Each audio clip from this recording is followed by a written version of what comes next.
Direktur Penyidikan akan menyampaikan perkembangan. Direktur Penyidikan, baik persilakan. Terima kasih. Assalamualaikum warahmatullahi wabarakatuh.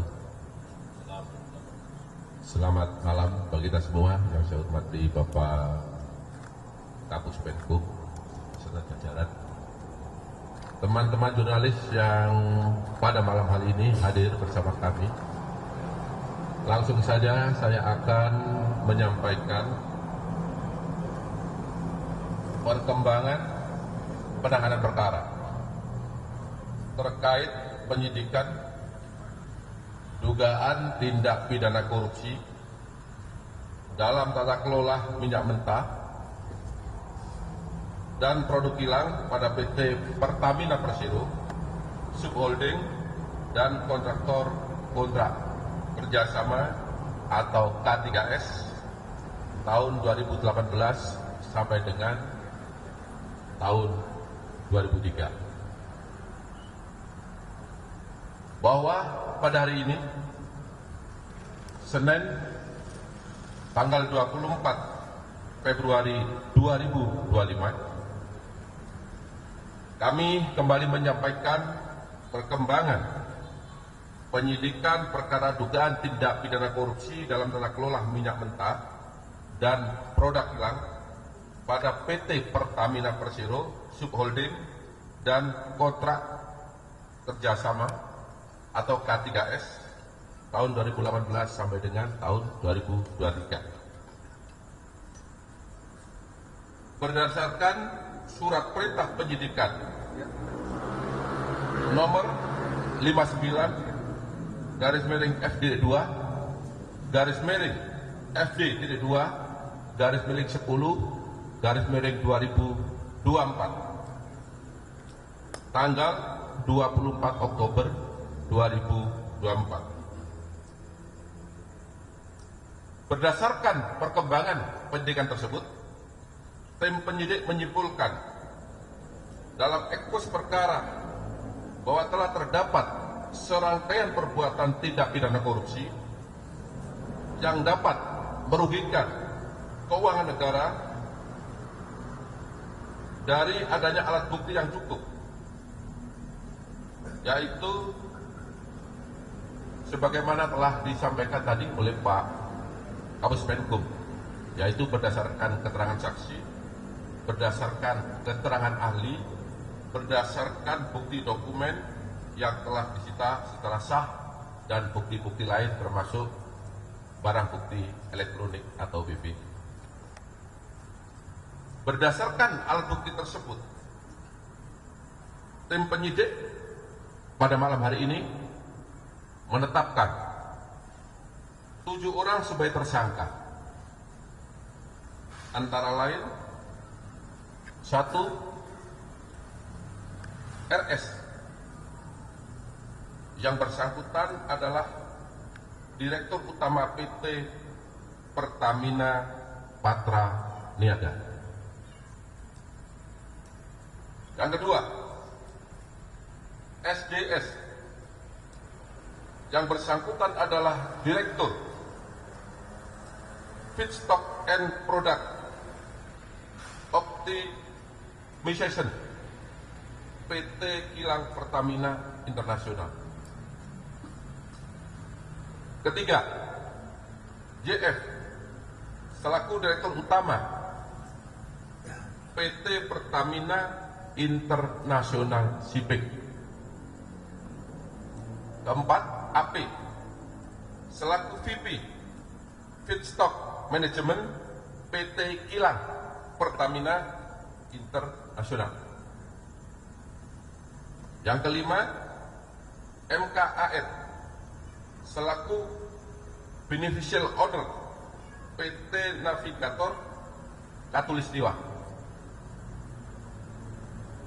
Keenam, DW selaku Komisaris PT Navigator Katulistiwa dan Komisaris PT Jenggala Maritim. Jadi yang bersangkutan menjabat sebagai komisaris pada 2 perusahaan sekaligus.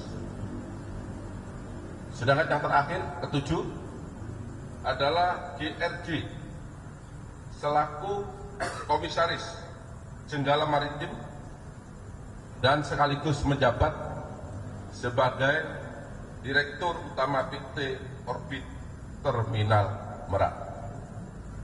Itulah 7 tersangka yang telah ditetapkan oleh penyidik pada malam hari ini berdasarkan alat bukti yang cukup. Kemudian setelah dilakukan pemeriksaan kesehatan dan yang bersangkutan dinyatakan sudah sehat, selanjutnya tim penyidik melakukan penahanan terhadap para tersangka 20 hari ke depan terhitung sejak hari ini tanggal 24 Februari 2025 berdasarkan surat perintah penahanan.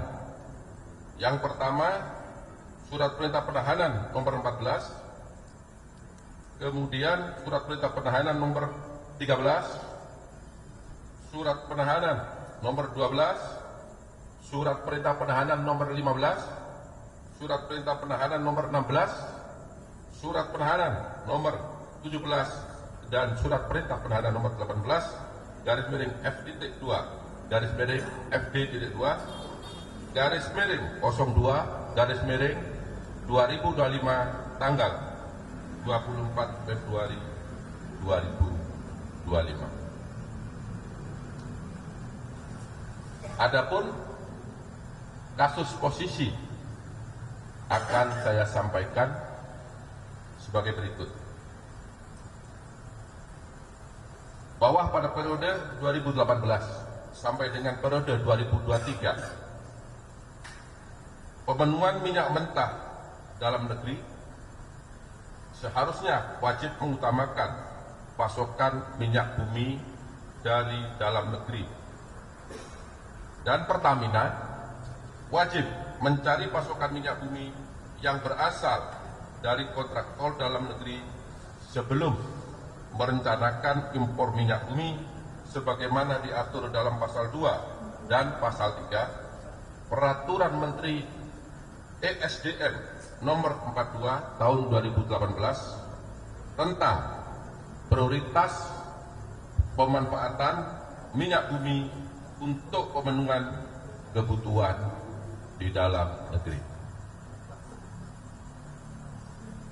Namun berdasarkan fakta penyidikan yang didapat, tersangka RS, SDS dan AP melakukan pengondisian dalam rapat optimalisasi hilir atau OH yang dijadikan dasar untuk menurunkan produksi kilang sehingga produksi minyak bumi dalam negeri tidak terserap seluruhnya.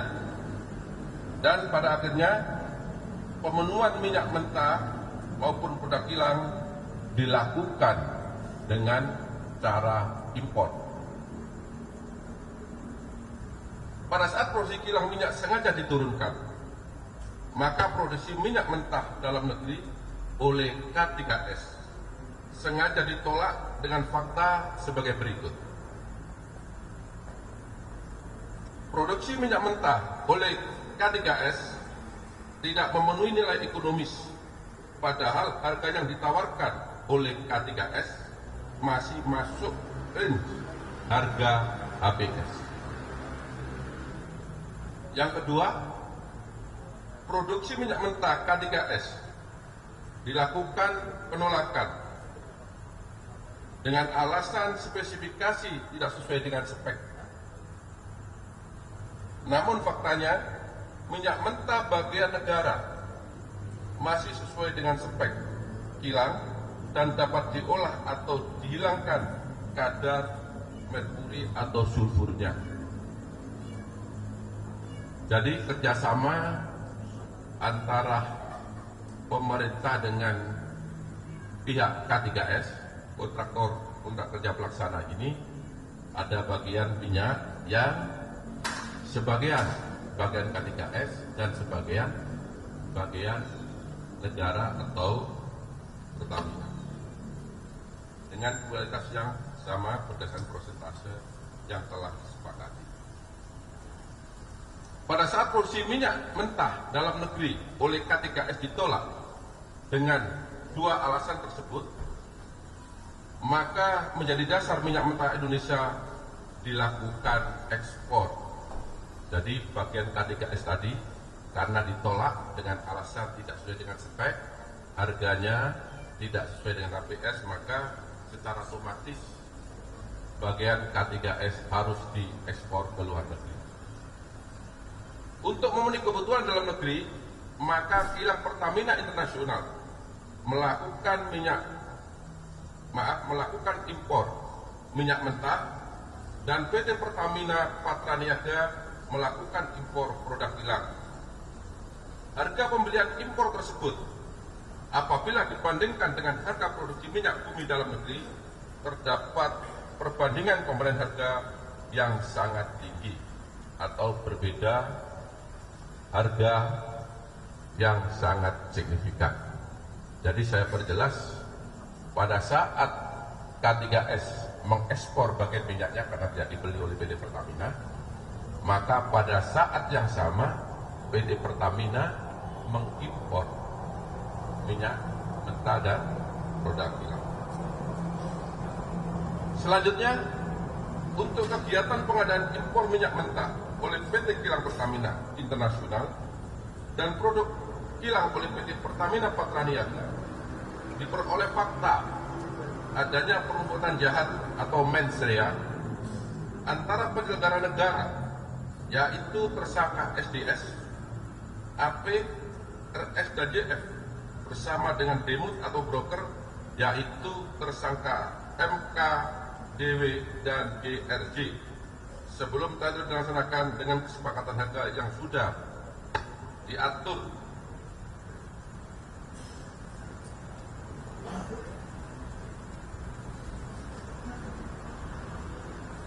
yang bertujuan untuk mendapatkan keuntungan secara melawan hukum dan merugikan keuangan negara. Permufakatan tersebut diwujudkan dengan adanya tindakan atau actus reus pengaturan proses pengadaan impor minyak mentah dan impor produk kilang, sehingga seolah-olah telah dilaksanakan sesuai dengan ketentuan dengan cara mengkondisikan pemenangan demut atau broker yang telah ditentukan dan menyetujui pembelian dengan harga tinggi melalui spot yang tidak memenuhi persyaratan, yaitu dilakukan dengan cara tersangka RS, SDS dan AP memenangkan demut atau broker minyak mentah dan produk kilang secara melawan hukum. Yang kedua, tersangka DM dan GRJ melakukan komunikasi dengan tersangka AP untuk dapat memperoleh harga tinggi pada saat syarat belum terpenuhi dan mendapatkan persetujuan dari tersangka SDS untuk impor minyak mentah dan dari tersangka RS untuk produk kilang. Dalam pengadaan produk kilang yang dilakukan oleh PT Pertamina Patraniaga, tersangka RS melakukan pembelian atau pembayaran untuk RON 92. Padahal sebenarnya yang dibeli adalah RON 90 atau lebih rendah, kemudian dilakukan blending di depo untuk menjadi RON 92 dan hal tersebut tidak diperbolehkan atau bertentangan dengan ketentuan yang ada. Pada saat telah dilakukan pengadaan impor minyak mentah dan impor produk kilang, diperoleh fakta adanya markup kontrak shipping atau pengiriman yang dilakukan oleh tersangka JF selaku Direktur Utama PT Pertamina International Shipping, sehingga negara mengeluarkan fee sebesar 13 sampai dengan 15% secara melawan hukum, sehingga tersangka MKAR mendapatkan keuntungan dari transaksi tersebut. Pada saat kebutuhan minyak dalam negeri mayoritas diperoleh oleh produk impor hukum, maka komponen harga dasar yang dijadikan acuan untuk penetapan HP atau harga indeks pasar, bahan bakar minyak untuk dijual kepada masyarakat menjadi mahal atau lebih tinggi, sehingga jadikan dasar pemberian kompensasi maupun subsidi bahan bakar minyak setiap tahun melalui APBN. Adanya beberapa perbuatan melawan hukum tersebut telah mengakibatkan adanya kerugian keuangan negara sekitar 197 triliun yang bersumber dari berbagai komponen. Yang pertama, kerugian ekspor minyak mentah dalam negeri, kemudian kerugian impor minyak mentah melalui demut atau broker, kerugian impor BBM melalui demut atau broker, kerugian pemberian kompensasi, dan kerugian karena pemberian subsidi karena harga minyak tadi menjadi tinggi. Perbuatan tersangka melanggar ketentuan pasal 2 ayat 1, junto pasal 3, junto pasal 18 Undang-Undang Nomor 31 Tahun 1999 sebagaimana diubah dengan Undang-Undang Nomor 20 Tahun 2001 tentang Undang-Undang Pemberantasan Tindak Pidana Korupsi, junto pasal 55 ayat 1 ke 1 Kitab Undang-Undang Hukum Pidana. Demikian perkembangan penyidikan terkait dugaan tindak pidana korupsi dalam tata kelola minyak mentah dan bekas kilang pada PT Pertamina Persero, subholding dan kontraktor kontrak kerja atau K3S yang dapat kami sampaikan. Apabila ada kata-kata yang kurang jelas, yang kurang berkenan, saya mohon maaf dan saya akhiri. Wabillahi taufiq wal hidayah. Wassalamualaikum warahmatullahi wabarakatuh. Baik, itu tadi yang sudah disampaikan oleh Direktur Penyidikan terkait perkembangannya. Rekan-rekan media, ada dua hal yang ingin kami tegaskan. Yang pertama, bahwa kerugian keuangan negara sebesar 193,7 triliun tentunya itu baru perhitungan yang dilakukan oleh penyidik, ya, jadi perkiraan. Tentu ahli sekarang sedang, ya, ahli keuangan tentunya sedang melakukan perhitungan, dan bagaimana nanti perhitungan dari tahun ke tahun kita harapkan ada kerugian keuangan negara yang fix setelah hasil dari perhitungan ahli. Yang kedua, bahwa tindakan penahanan yang dilakukan oleh penyidik tentu telah memenuhi persyaratan baik secara subjektif maupun objektif sebagaimana diatur oleh hukum acara pidana. Saya kira itu beberapa hal yang ingin kami sampaikan, dan itu rilis yang sudah disampaikan oleh Direktur Penyidikan. Saya kira sudah sangat lengkap, ya, jelas. Namun kalau ada beberapa pertanyaan yang ingin menegaskan, saya kira kami persilakan. Dari Tempo. Assalamualaikum Pak Kohar. Siap Pak, dari Tempo Pak. Tadi kan dijelaskan ada 1, berapa triliun gitu ya. Nah, dari penyidikan kejaksaan itu sudah ditemukan uang yang mengalir ke 7 orang tersangka nggak sih Pak? Dan berapa masing-masing? Selain tadi kan sudah diterangkan bahwa ada kong kali kong ya antara baik KKS sama Pertamina. Yang kedua, sebelumnya kan ada beberapa tempat yang digeledah dan infonya kantor Pertamina Pusat salah satunya. Nah itu berapa kali sih ada penggeledahan di Pertamina Pusat dan apa aja yang ditemukan di sana? Nah, lalu tersangka 7 orang ini sebelumnya sudah pernah diperiksa dari 9 bulan tadi atau baru hari ini? Terima kasih Pak. Ya. Jadi penyidik sudah beberapa kali melakukan penggeledahan baik di kantor Pertamina maupun di rumah tersangka. Ya. Dari sana kita menemukan dokumen DBE, kita temukan. Kemudian dari bukti-bukti tersebut didalami, juga kita panggil ahli, juga alat bukti keterangan saksi yang lain, di mana alat bukti itu saling mendukung, sehingga pada malam hari ini yang bersangkutan kita tetapkan sebagai tersangka. Terhadap tersangka ini ada 7, ini ada 5 tersangka atau 6 yang sudah diperiksa sebelumnya sebagai saksi. Kemudian ada 1 yang hari ini tadi sudah dilakukan pemeriksaan sebagai saksi, dan pada malam hari ini yang bersangkutan juga ditetapkan sebagai tersangka. Saya rasa itu jawabannya. Uang yang masuk ke kantong masing-masing tersangka? Ya. Untuk berapa jumlah uang yang masuk masing-masing tersangka ini masih didalami oleh penyidik. Ya, nanti pada saatnya pasti akan disampaikan. Satu tersangka yang hari ini tadi siapa? Jadi hari ini ada 7 tersangka yang diperiksa sebagai saksi hari ini, kemudian ditetapkan sebagai tersangka adalah MKAN. Itu baru sekali. Kalau yang lainnya itu sudah pernah diminta keterangan sebelumnya beberapa saat yang lalu sebagai saksi. Baik, saya kira jelas ya. Masih ada, Mas?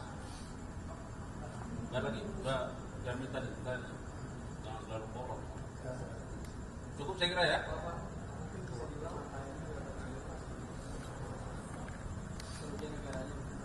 Rp193,7 triliun.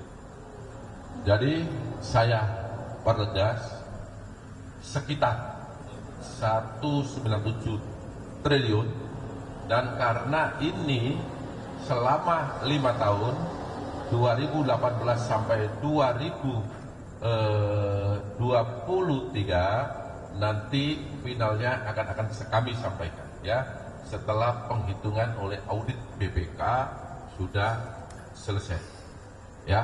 Yang pasti kami sudah gelar perkara dengan BPK, sudah kami tuangkan dalam risalah hasil ekspos, sehingga di sana ditemukan kerugian keuangan negara. Ya, saya cukup. 193,7. Ya. Saya kira begitu ya. Baik, sekali lagi terima kasih buat rekan-rekan media, terima kasih Pak Dirdik dan jajaran. Dan saya kira ini sangat istimewa karena sudah larut malam ya, tapi rekan-rekan media terus memberikan kontribusi yang baik untuk mendukung institusi Adiaksa menuju ke arah yang lebih baik. Sekali lagi terima kasih dan mohon maaf kalau ada kekurangan. Billahi taufiq wal hidayah. Assalamualaikum warahmatullahi wabarakatuh. Terima kasih ya.